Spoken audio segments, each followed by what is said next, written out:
everyone, this is Anime Explosion. You're back with another One Piece episode review. So this week I'll be reviewing episode 766. And I mean, the ending was amazing, like no doubt. You know, it got your heart pumping a bit.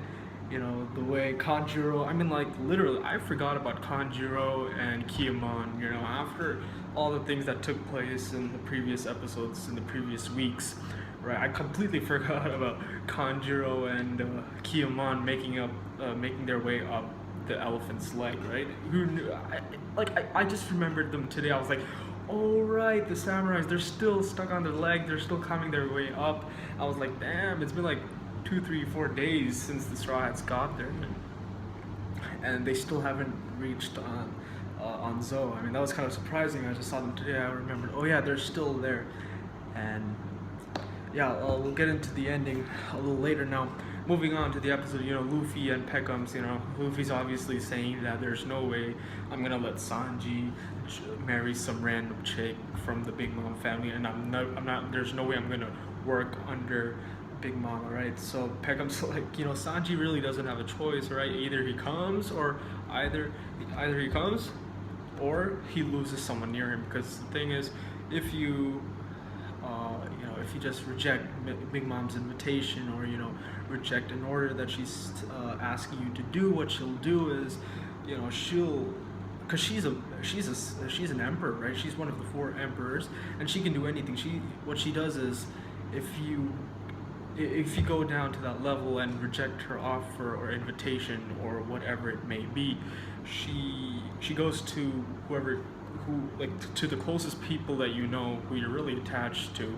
Like, you know, suppose for Sanji, for example, is his crew, his friends at the restaurant ship, and probably his family. I don't know about the family, but whatever it is, she'll just, you know, behead them and basically present it in front of the person who's disobeying her.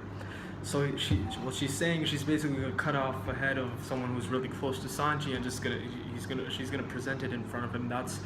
That's what level she's gonna stoop to if someone disobeys her order.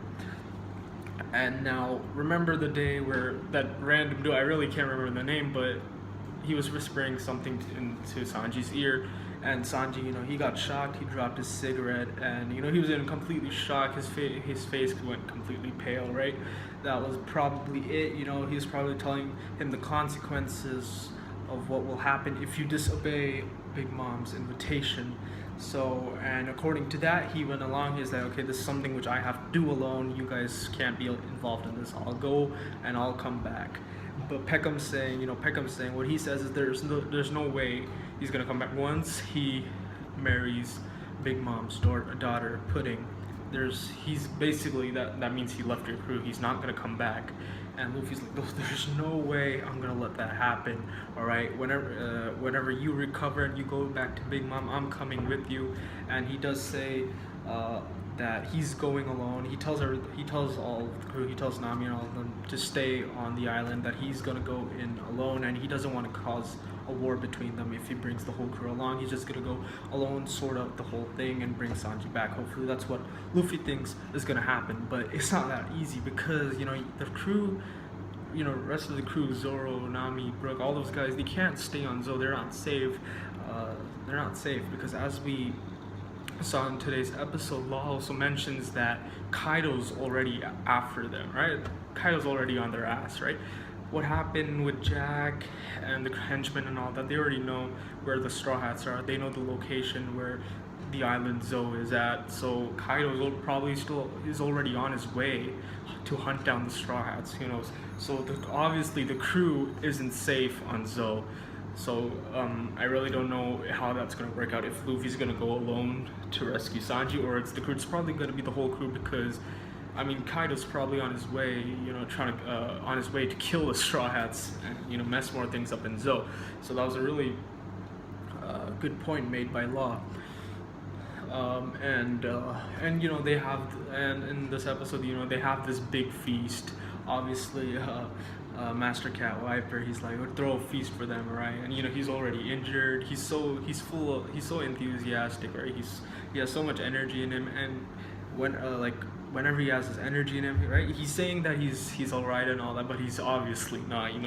He still has what do you call that? Bandages wrapped around his cuts, but they keep opening up because he's so excited, moving around and all that. Chopper's getting pissed. No, no, you are not well right now. You're still sick. And obviously he's a cat. He has that tendency to move around. Get distracted by small little things, right? They have that big feast after every victory. That that traditional feast the Straw Hats have with the Islanders, whoever they save. So that happened in this episode. And moving on to the end, like I mentioned in the beginning, all right. We finally see Kanjuro, Kiemon, and that little monkey. That little monkey. When we first saw that water explosion or whatever, that water explosion by Zanisha, right? It flowed down the elephant's back and it washed down a little monkey, who is still with Kanjuro and Kiemon, and they make their way up on the elephant, and on guard are Brooke, Frankie, and Robin. Yeah, they're on guard because these guys clearly they can't enter the island. Kiemon and Kanjuro, once they enter, they'll get killed right away because there's already so much shit that happened on this island just because of a samurai. All right, because the main objective of Kiemon and Kanjuro to come to Zou was to look for their friend called Raizo, who's also a samurai. And we already saw what took place on Zou because of that one samurai, right? So obviously these guys cannot enter the island, and Brooke, Frankie, and Robin are at the end of the gate, guarding it.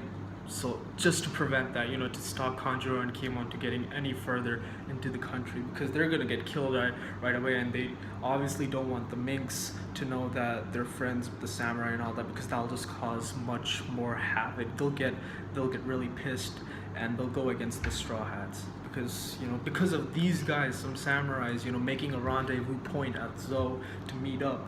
That's the reason this tragedy happened on this island. So obviously they want to avoid all that and stop Kiemon and Kanjuro. But what happens is, all three of them fall asleep. Robin was actually right in the beginning. She was saying that I'll keep guard, we'll take turns keeping guard, then one will fall asleep, one will guard. She had the right idea. Then everyone's like, no, all guard, all guard. And at the end, they eventually all guard. And obviously fall asleep, and Kanjuro, Kiemon finally arrive on Zou in the morning. The monkey's crazy. The monkey's like crazy scared, right? It just starts running off and saying that I need to warn the mink tribe. I need to warn them that the samurais have come again. And that's where the episode ends up. And my heart was really pumping at that moment because the shit that happened with the minks and the samurais and Jack, all that shit that happened with them, that got my blood pumping. So I don't know what's gonna happen to them. Hopefully they don't die. And yeah, hopefully you guys enjoyed this episode review. Thank you for watching. Bye.